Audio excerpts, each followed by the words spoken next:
শিক্ষা নিয়ে তরুণের স্বপ্ন প্রকল্পে সতর্ক। হ্যাঁ, এই রকমের ট্যাগলাইনের সঙ্গে একটা প্রতিবেদন উঠে এসেছে, যেটা তোমাদের জন্য নিয়ে চলে এসেছি, যাতে তোমরা যে হীনমন্যতায় বর্তমানে ভুগছো সেখান থেকে বেরিয়ে আসতে পারো। তরুণের স্বপ্ন প্রকল্প, যে প্রকল্পের জন্য তোমরা অধীর আগ্রহে অপেক্ষা করছো, যেখানে রাজ্য সরকারের তরফ থেকে ক্লাস 11-এর পাঠরত সমস্ত ছাত্রছাত্রীদেরকে মোবাইল ফোন বা ট্যাব কেনার জন্য টাকা দেওয়া হয়ে থাকে, এবং সেটা একটা নির্দিষ্ট ভালো রকমের অ্যামাউন্ট, সেটা হচ্ছে 10,000 টাকা। এই 10,000 টাকা পাওয়ার যে ব্যাপার, সেটা গড়িমসি করতে করতে অনেকটা দেরি হয়ে গেছে।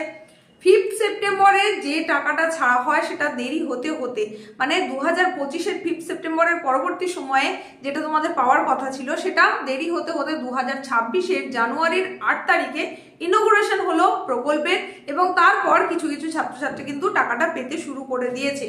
কিন্তু তোমাদের মধ্যে এখনো অনেকে যারা টাকাটা পাওনি, তারা বারংবার বিভিন্ন ভিডিওতে এসে কমেন্টে জানতে চাইছো যে অমুক তারিখে ডিক্লারেশন করেছি, তাহলে কতদিনের মধ্যে পেতে পারি, বা এই সময়গুলো এই ব্যাপারগুলো করেছি, মানে যে যে স্টেপগুলো করার কথা সেগুলো করার পরেও এখনো পর্যন্ত টাকাটা ঢোকেনি, আমাদের এখানে কবে টাকা দেওয়া শুরু হবে।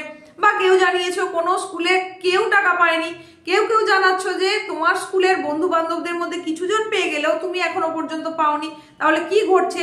এরকম নানান কিছু কিন্তু হচ্ছে, তোমরা যেটা জানতে চাইছো বারংবার। তাই তোমাদের জন্যই আজকের এই প্রতিবেদনটাই নিয়ে চলে এলাম, যেটা একটা বহুল প্রচলিত সংবাদপত্র, জনপ্রিয় সংবাদপত্রের একটা প্রতিবেদন, যেটা তোমাদেরকে শোনাচ্ছি আসলে ঘটনাটা ঠিক কি ঘটছে। দেখো তাহলে প্রতিবেদনে যেটা উঠে এসেছে সেটা কি বললাম, অতীত থেকে শিক্ষা নিয়ে তরুণের স্বপ্ন প্রকল্পের সতর্ক। এটা একটা নির্দিষ্ট জেলার হিসাবে দেওয়া রয়েছে। তো বিভিন্ন জেলার যারা যারা তোমরা পাওনি, ধরে নিতে পারো তোমাদের ক্ষেত্রেও কিন্তু একই ঘটনাটাই ঘটছে। কি ঘটনা সেটাই এবার শুনে নাও। এখানে যেটা বলা হচ্ছে যে অতীতের গরমিল থেকে শিক্ষা নিয়ে এবার আরো সতর্ক জেলা প্রশাসন। পড়ুয়াদের ভবিষ্যৎ গঠনের লক্ষ্যে চালু তরুণের স্বপ্ন প্রকল্পে যাতে আর কোনো বিভ্রান্তি না তৈরি হয়, সেজন্য শুরু থেকেই কড়া নজরদারি ও একাধিক স্তরে যাচাইয়ের পথে হাঁটছে বাঁকুড়া জেলা প্রশাসন ও শিক্ষা দপ্তর। তাহলে বুঝতেই পারলে এখানে নির্দিষ্ট একটা জেলার কথা বলা হচ্ছে।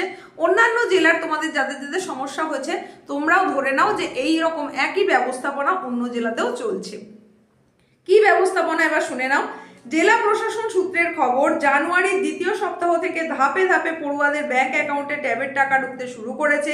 ইতিমধ্যেই 30,000 বা তার বেশি ছাত্রছাত্রীর অ্যাকাউন্টে 10,000 টাকা করে পাঠানো হয়েছে। তবে এখনো প্রায় 3,500 পড়ুয়ার ক্ষেত্রে অর্থ প্রদান বাকি। ওই পড়ুয়াদের ব্যাংক অ্যাকাউন্ট সংক্রান্ত তথ্য, নাম, অ্যাকাউন্ট নম্বর ও আধার সংযোগ খতিয়ে দেখার কাজ চলছে বলে জানানো হয়েছে।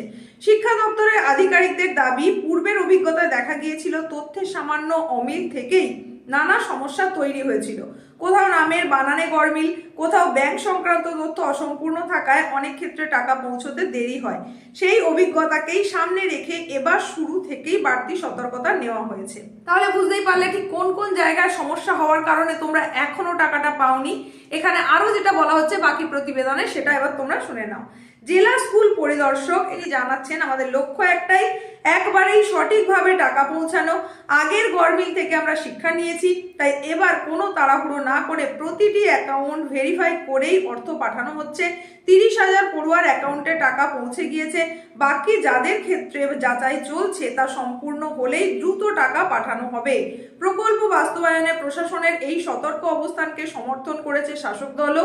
শাসক দলের শিক্ষা সেলের নেতা বলছেন, পড়ুয়াদের ভবিষ্যৎ নিয়ে কোনো রকম আপোষ করা যায় না। অতীতের অভিজ্ঞতা মাথায় রেখেই এবার স্বচ্ছতার উপর জোর দেওয়া হয়েছে।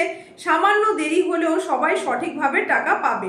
এছাড়াও আরো বেশ কিছু জনের মন্তব্য এখানে তুলে ধরা হয়েছে। যেটা উঠে আসছে সেটা হচ্ছে যে দেরি হোক, ভেরিফিকেশনের কাজটা তো জরুরি, সেটা চলুক, কিন্তু প্রত্যেক পড়ুয়া যেন যথাসময়ে টাকাটা পেয়ে যায়, যাচাইয়ের নাম করে যেন অযথা দেরি না করা হয়, সেটা যথাশীঘ্র সম্ভব যাতে কমপ্লিট করা যায় সেদিকে যেন নজর দেওয়া হয়। এই রকমই মন্তব্য কিন্তু বিভিন্ন জনের কাছ থেকে উঠে আসছে। সুতরাং তোমরা বুঝতেই পারছো, এখানে পরিষ্কার যেটা উল্লেখ করা হলো জানুয়ারির দ্বিতীয় সপ্তাহ থেকে, মানে এই টাকা ছাড়ার প্রক্রিয়াটা কিন্তু ক্রমাগত চলছেই, থেমে নেই। তোমরা যারা যারা পাওনি তাদেরও বিভিন্ন কারণ নিশ্চয়ই রয়েছে, কোনো না কোনো সমস্যা নিশ্চয়ই রয়েছে, সেই কারণেই টাকাটা এখনো পর্যন্ত পাওনি। তো সমস্ত কিছু তথ্য যখন নির্ভুল হয়ে যাবে, ঠিক হয়ে যাবে, তখন কিন্তু তোমরা টাকাটা পেয়ে যাবে। এই যে প্রতিবেদনটা তোমাদের পড়ে শোনালাম, সেখান থেকে নিশ্চয়ই এটা তোমাদের কাছে ক্লিয়ার হয়ে গেছে যে টাকাটা দেওয়া যে বন্ধ হয়ে গেছে এমন নয়, এই টাকা দেওয়া হবে, সবাই পাবে, প্রত্যেকেই পেয়ে যাবে, যদি তোমার কোথাও কোনো ভুলভ্রান্তি না থাকে। যে যে জায়গাগুলো সমস্যা সেগুলো যদি কারেকশন করে নেওয়া হয়, তুমি অতি অবশ্যই এই তরুণের স্বপ্ন প্রকল্পের মোবাইল বা ট্যাব কেনার টাকাটা পেয়ে যাবে। এই ছিল আজকের গুরুত্বপূর্ণ ইনফরমেশন।